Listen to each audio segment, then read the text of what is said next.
नमस्कार दोस्तों, आइए इस वीडियो में हम लोग मैथमेटिक्स के कुछ ऐसे महत्वपूर्ण क्वेश्चन पर चर्चा करेंगे जो श्योर है आपके एनुअल एग्जाम में यहाँ से क्वेश्चन आएगा ही।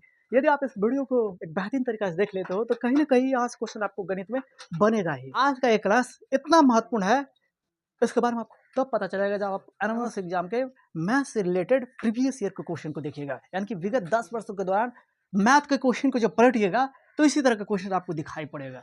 आइए ना, बातें तो हम लोग बाद में भी कर लेंगे, पहले काम का काम कर लेते हैं, पहले पढ़ाई का काम कर लेते हैं। देखिए यहाँ पे क्वेश्चन क्या है, पहला, किसी वर्गाकार मैदान का विकर्ण कितना दिया है 25 मीटर, यानी कि एक वर्गाकार मैदान का विकर्ण दे दिया 25 मीटर और पूछ रहा है क्षेत्रफल। क्षेत्रफल मांगे कब? जब भुजा दे रहेगा तो डायरेक्ट क्षेत्रफल क्या होगा, भुजा के स्क्वायर होगा। अगर भुजा देता है 5 तो 5 का स्क्वायर 25 हो जाता है, 6 तो 6 का स्क्वायर 36। अगर भुजा दे और तब क्षेत्रफल मांगे तो इसका आंसर भुजा के स्क्वायर। अगर बाबू परिमाप दे दे तब क्षेत्रफल मांगे तो 1/16 गुना परिमाप का स्क्वायर, ये करेंगे परिमाप का स्क्वायर। बात आपको समझ में आ रही है? अगर मान के चलिए आपको क्षेत्रफल मांगे लेकिन क्या देल रहे, परिमाप देल रहे, तब वर्ग का एरिया क्या हो जाएगा 1/16 गुना परिमाप का स्क्वायर। ये डायरेक्ट एरिया निकालने का तरीका है ताकि आपको एग्जाम में कम समय में आपको बन जाए। लेकिन यहाँ पे दिया है क्या, न तो भुजा दिया है न तो परिमाप दिया है क्या, विकर्ण में। अगर विकर्ण दे दे और तब पूछे एरिया किसका, स्क्वायर का, तो उस स्थिति में क्या करेंगे, क्या ध्यान रखेंगे, 1/2 गुना विकर्ण का स्क्वायर, 1/2 गुना विकर्ण के स्क्वायर हो जाता है, विकर्ण का स्क्वायर।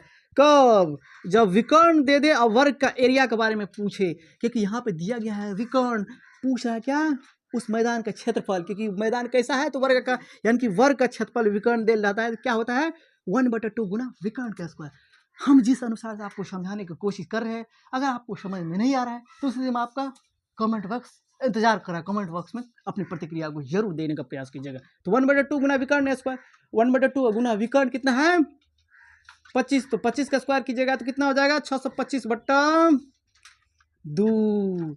625 में 2 लेकर भाग दीजिएगा तो कितना हो जाएगा 2 तिया 6 2 एकान 2 और 2 दूना 4 2 पंचा 10। तो कहीं कहीं इस प्रश्न का ऑप्शन नंबर नहीं है यहाँ पे, तो कहीं कहीं इस प्रश्न का ऑप्शन नंबर क्या हो जाएगा, डी नंबर ऑप्शन सी हो जाएगा। इसको ख्याल में रखेंगे। 1/2 गुना विकर्ण का स्क्वायर, विकर्ण कितना था 25 मीटर, तो 25 का स्क्वायर 625, और 625 में 2 लेके भाग दीजिएगा तो 312.5 ना आएगा, एरिया है तो मीटर का स्क्वायर हो जाएगा। तो हम यह आशा कर सकते हैं कि आपको ये क्वेश्चन आपको समझ में आई होगी। तो इस प्रश्न का ऑप्शन नंबर क्या हो जाएगा, ऑप्शन नंबर क्या हो जाएगा, डी नंबर ऑप्शन हो जाएगा। आइए अगला क्वेश्चन देख रहे हैं। ए अनुपात बी दिया है कितना 2:3 दिया है, बी अनुपात दिया है सी कितना 7:8 दिया है, पूछ रहा है ए अनुपात सी। तो ए अनुपात सी कैसे आएगा, तो देखिए यहाँ पे ए बटा बी गुना बी बटा सी, तो बी से बी कट जाता है, यानी कि गुना करते हैं तो ए अनुपात सी आ जाता है, यानी कि इन दोनों को मल्टीप्लाई करते हैं तो ए अनुपात सी आ जाता है। इसका मतलब इन दोनों को भी मल्टीप्लाई करेंगे तो वही आएगा। इसको कीजिए 2/3 गुना 7/8, तो यहाँ पे देखिए 2 चौके 8, तो कितना हो जाएगा 7/12, 3 चौके 12, तो 7:12। तो कहीं कहीं इस प्रश्न का ऑप्शन नंबर क्या हो जाएगा, बी नंबर ऑप्शन सही हो जाएगा।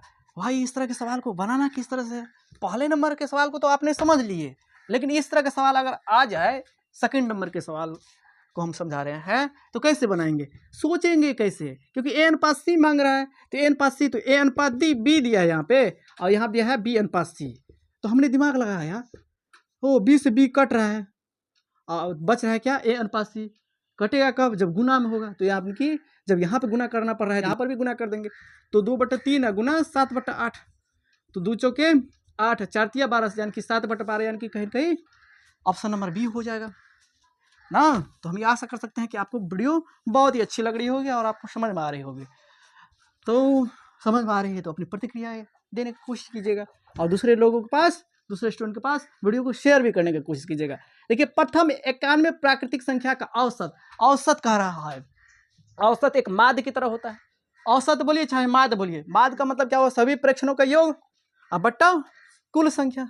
जैसे 1 2 3 का माध्य निकालना है तो सभी संख्या को पहले जोड़ेंगे, तो 2 1 3 3 6, 1 2 3 को तीनों संख्या को जोड़िएगा तो 6 आएगा। और 6 में 3 लाख भाग दीजिएगा तो 3 दूना 6, यानी कि 1 2 3 का माध्य पूछेगा तो 2।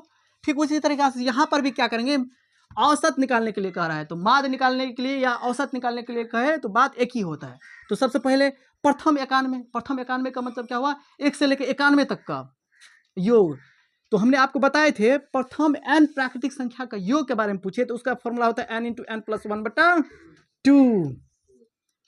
ये प्रथम n प्राकृतिक संख्या का योग का मतलब क्या हुआ, 1 से लेकर 91 तक का योग हम यहाँ पे निकाल रहे हैं इस फार्मूला की सहायता से। थोड़ा वीडियो में फास्ट आज समझा रहे हैं, फिर भी अगर कहीं पर दिक्कतें आ रही हो तो जरूर कमेंट करने का प्रयास कीजिएगा। हमने क्या आपको बताए, माध्य निकालने के लिए या औसत निकालने के लिए क्या तरीका है, सभी संख्याओं का योग होना चाहिए और कुल कितना संख्या है उससे भाग दे देंगे, हमारा माध्य या औसत निकल जाएगा। ठीक उसी तरीके से यहाँ पर भी प्रथम 91 प्राकृतिक संख्या का औसत कह रहा है, तो इसका मतलब प्रथम 91 प्राकृतिक संख्या को क्या करेंगे, योग निकालेंगे। आखिरकार 1 से लेकर 91 तक के जो योग निकालेंगे, आखिरकार कितना योग होगा, फिर 91 लेके भाग दे देंगे, काम हमारा हो जाएगा। ये योग निकालने का तरीका है। तो 91 × 91 प्लस क्या हो जाएगा, 91 1 92/2।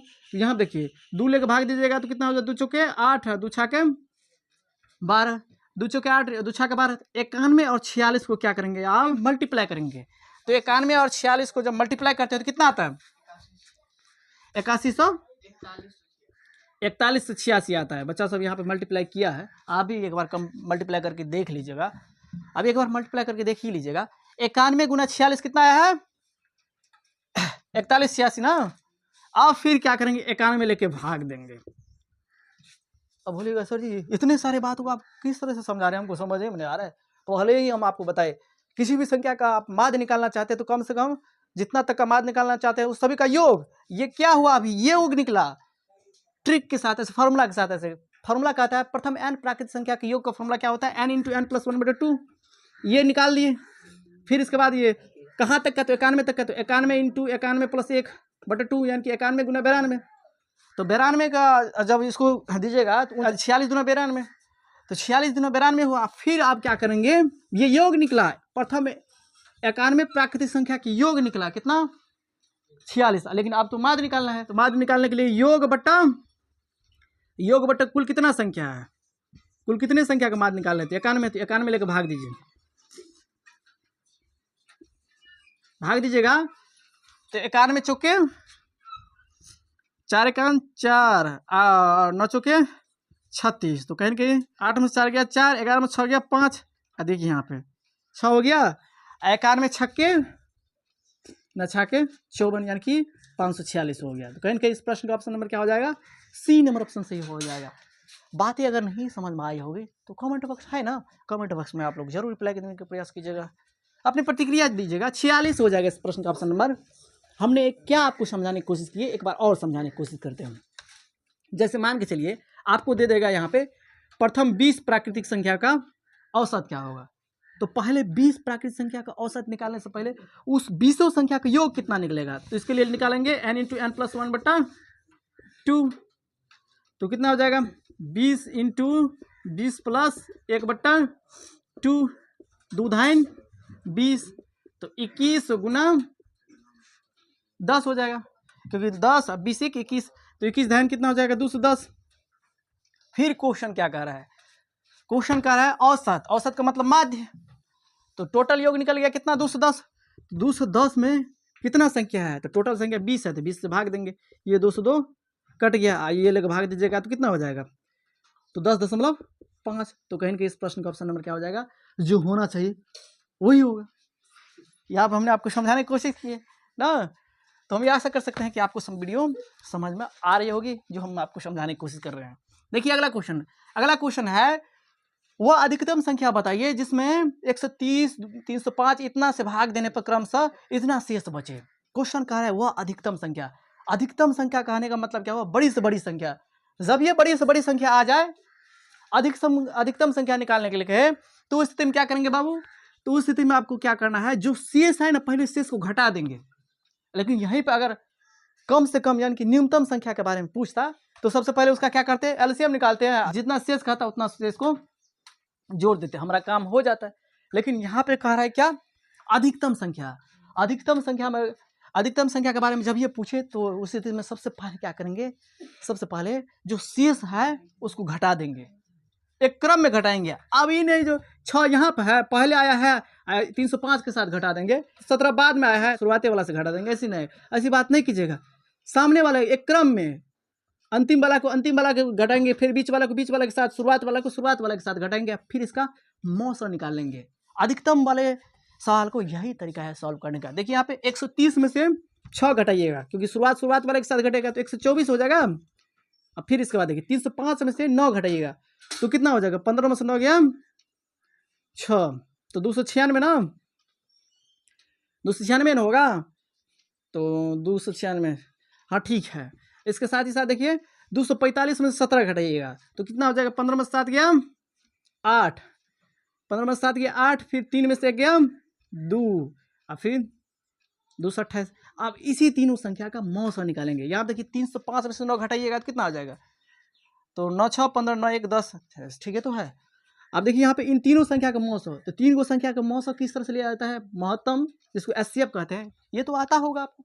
तो इसको कैसे निकालेंगे, पहले ये दोनों का निकालेंगे, यानी तो पहले, हाँ पहले ये दोनों का, फिर इन दोनों का जो मौसा आएगा, फिर उसी मौसा को लेकर के इसके साथ क्रिया करेंगे, हमारा आ जाएगा।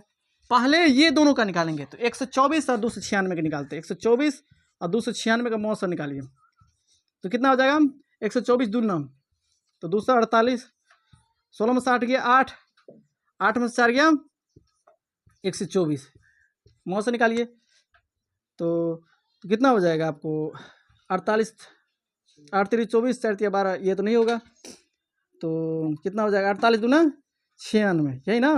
14 में 6 गया 8, 11 में 9 गया 2, 48, तो 28 सेकंड 28 0, तो कितना हो जाएगा, 4 में से 2 गया 2, फिर 28, इस तरह से कीजिएगा तो 20 सेकंड 20 8, फिर ये कीजिएगा 8 में 20 लेके भाग दीजिएगा, कितना हो जाएगा, 8 दूना 16, 16 में 20 में 16 गया 4, फिर 4 दूना 8, तो ये दोनों का जब मौसा निकाले तो ये दोनों का मौसा कितना आ गया 4। अब इसी 4 लेके इसमें भाग देंगे, इसी 4 लेके इसमें भाग देंगे तो आपको मौसा आ जाएगा, और जो मौसा आएगा वही प्रश्न का क्या हो जाएगा, आंसर हो जाएगा।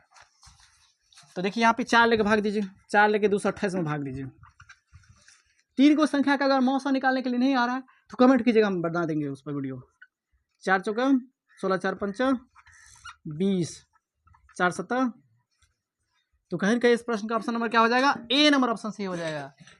बातें तो आप काम खुद से भी कर सकते हैं, लेकिन प्रोसेस क्या है उसको जाने, यानी कि कहने का मतलब अगर इस तरह का सवाल आ जाए तो पहले क्या करना है समझे, अधिकतम संख्या के बारे में पूछे, और आया हुआ क्वेश्चन है अधिकतम संख्या के बारे में पूछे कि वह अधिक से अधिक कौन सी संख्या है जिसमें भाग देने पर इतना शेष बच जाए, तो सबसे पहले जो शेष आ रहा है पहले घटाएंगे, अधिकतम कह रहा है तो मौसा निकालेंगे। 3 को संख्या आएगा तो पहले 2 का मौसा निकालेंगे, पहले 2 का मौसा निकालने के बाद जो मौसा आया फिर उसी मौसा लेकर के अगली संख्या में भाग देंगे, अगले संख्या के साथ मौसा निकालेंगे, फिर हमारा जो आंसर आएगा वही हो जाएगा। तो हम ये आशा कर सकते हैं कि चौथे नंबर के प्रश्न को आप लोगों ने एक बेहतरीन तरीका से समझ लेंगे। अगला क्वेश्चन देखिए, 2 पूर्ण संख्याओं का गुणनफल, 2 पूर्ण संख्याओं का गुणनफल 15 से है और उसका मौसा 10 है, उसका मौसा 10 है, तो लौसा क्या होगी, यहाँ पे लौसा क्या होगी सो पूछ रहा है, लौसा क्या होगी, हम यहाँ पे बोल रहे हैं ना उस अनुसार समझिए ना। 2 पूर्ण संख्याओं का गुणनफल, तो 2 संख्याओं का गुणनफल बराबर क्या होता है, 2 संख्याओं का गुणनफल बराबर होता है, 2 संख्या का गुणनफल बराबर, ये फॉर्मूला ध्यान रखिएगा, ये काम देगा हर एक जगह। 2 संख्या का गुणनफल बराबर क्या होता है, एचसीएफ गुना एलसीएम, एचसीएफ गुना एलसीएम। तो 2 पूर्ण संख्या का गुणनफल यहाँ दिया है 1500, तो 1500 बराबर, यानी तो इस तरह से भी दे देगा, 2 संख्या का गुणनफल इतना है, पहली संख्या इतना है तो दूसरी संख्या ज्ञात करें, इस तरह से भी क्वेश्चन आ सकता है। यानी तो उस तरह का नहीं देगा तो कहेगा कि 2 संख्या का गुणनफल 1500 है तो उसका मौसा इतना दे देगा तो लौसा कहेगा ज्ञात करने के लिए, या लौसा दे देगा तो मौसा कहेगा ज्ञात करने के लिए, लेकिन आएगा इसी तरीका से। तो यहाँ देखिए एचसीएफ दिया है 10, तो 10 गुना एलसीएम, अगर समीकरण आ रहा है तो 0 से 0 कट जाएगा, तो बचा कितना 150, तो कहीं ना कहीं इस प्रश्न का ऑप्शन नंबर क्या हो जाएगा, बी नंबर ऑप्शन सही हो जाएगा। अगर आपको समझ में नहीं आया हो तो उस स्थिति में, अगर आपको समझने में कहीं पर दिक्कतें आ रही है तो उस स्थिति में जरूर कमेंट करने का प्रयास कीजिएगा, और समीकरण और 3 को संख्या का अगर मौसा निकालने के नहीं आ रहा है तो उस स्थिति में जरूर कमेंट कीजिएगा, हम आपको अगली वीडियो में उसी तरह का क्वेश्चन समझाने की कोशिश करेंगे ताकि आपको जड़ से समस्या समाप्त हो जाए।